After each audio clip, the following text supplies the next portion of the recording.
Last week, 80 of us traipsed up to Occidental to repeat the decades-old tradition of the Unitarian Universalists of San Francisco's retreat. It had been a couple of years, a couple of cancellations since we'd been there, and I have to say when we arrived, it seemed like we all were a bit creaky. Reminded me of the Tin Man in Dorothy's Wizard of Oz before the oil can shows up. You could see us trying to remember, like in our muscle memory, motor memory, what it looked like and felt like to be together, to retreat together. While you were worshiping here in a powerful service led by Millie Phillips, we worshiped on Sunday in the Redwood Chapel. For those of you who don't know it, the Redwood Chapel at the retreat center we go to is this place where pews are laid really like benches down a scaled hill, the slope of it, and at the bottom is, as an altar, a redwood flooring thrown over the dirt ground, constructed over the dirt ground, and behind, surrounding, almost everywhere, but particularly right behind the altar, are simply this gorgeous, soaring family of redwoods, some pushing right up against the balustrade that's erected in the back to prevent worship leaders from falling down the hill behind. I read in the service from Barbara Brown Taylor's book, An Altar in the World, a series of essays that's extraordinary. And I read from the part in which she wonders about the places where we gather, in churches. She understands and affirms the urge to gather, to remind ourselves of our best selves, the routine, comforting, and gorgeous of it all. But she writes, I worry what happens when we build a house for God. Do we build God a house so that we can choose when to see God? Do we build God a house in lieu of having God stay at ours? You may need to translate her theological language, depending on your own. But don't let the need for translating free you from the content and challenge of the question. Her wondering about the benefits, but also the risks of building a house for the holy, a place where our religious lives are assumed to happen. It's a powerful question.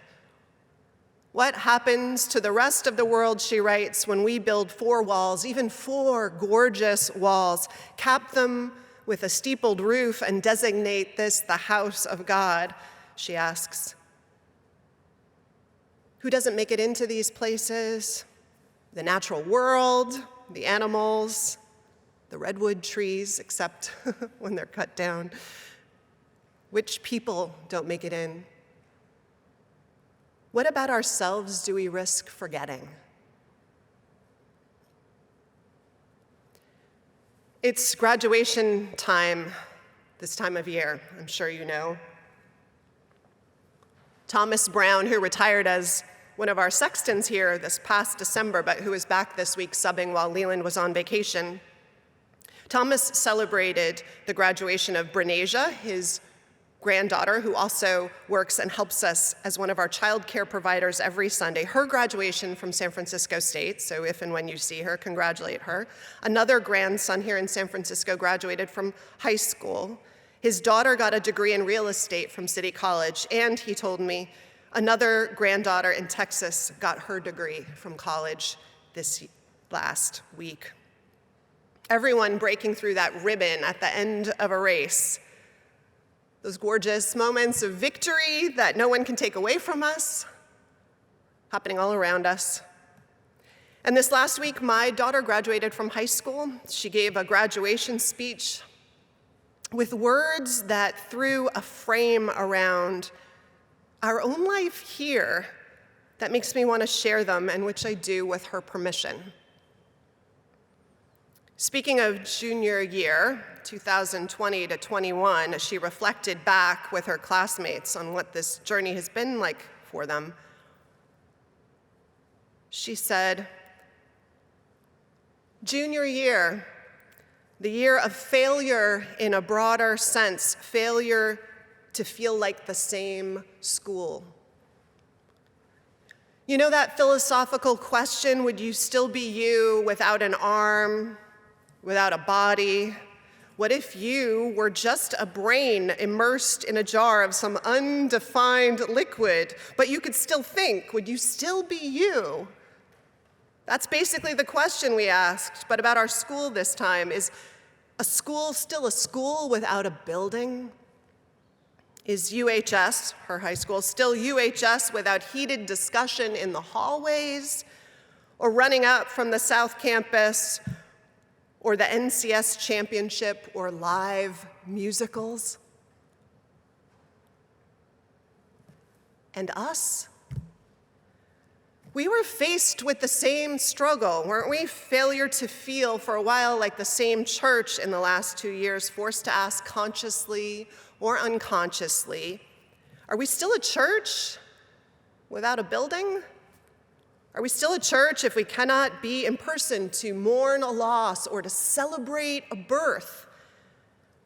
Are we still UUSF if we don't have the annual retreat, the full moon circle, if we don't light the chalice together, without Christmas Eve carols spilling out as we head out into the street with candlelight and laughter?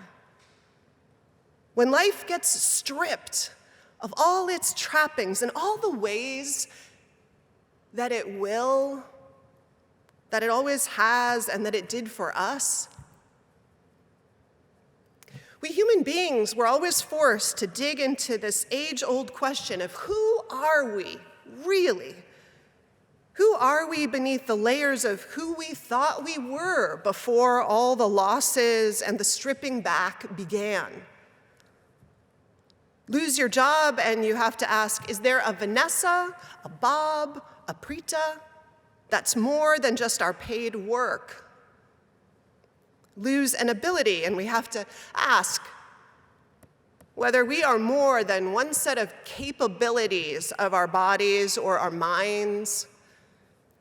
In the hundreds of possible strippings away in life, it will be made obvious, in retrospect, how easily you and I can and do again and again lose sight of who we are at our core until we are forced in these moments of release to let go of the easy, the convenient, the superficial, the obvious, and the inaccurate notion of who we really are.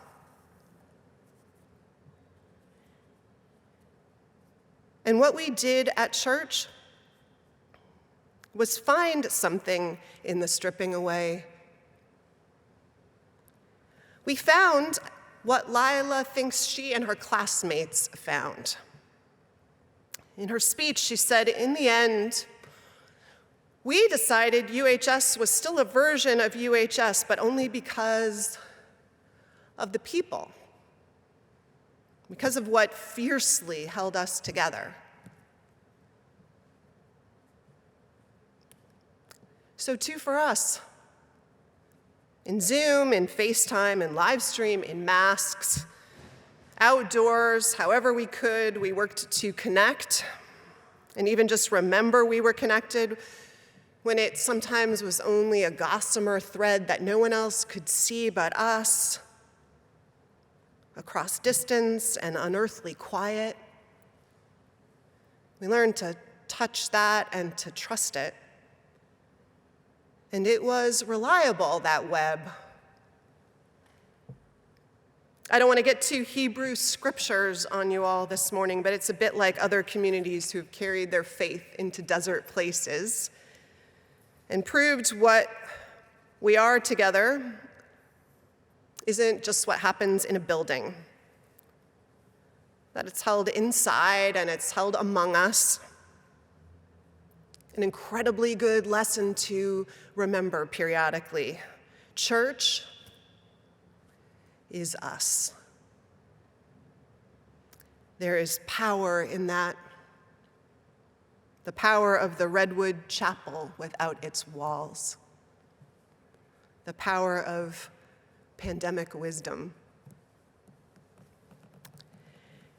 And then at the end of her reflections, Lila pointed out how senior year was often about feeling lucky and unlucky. This last year would be our senior year in her story, how they were grateful for being back together and worried about things abruptly coming to an end again. And those of us who lived through the shutdown of Christmas Eve 36 hours before it was supposed to happen certainly know that roller coaster ride. And she said, that was the year of reviving traditions and extending grace and remembering some of the facets of being back together that we had forgotten.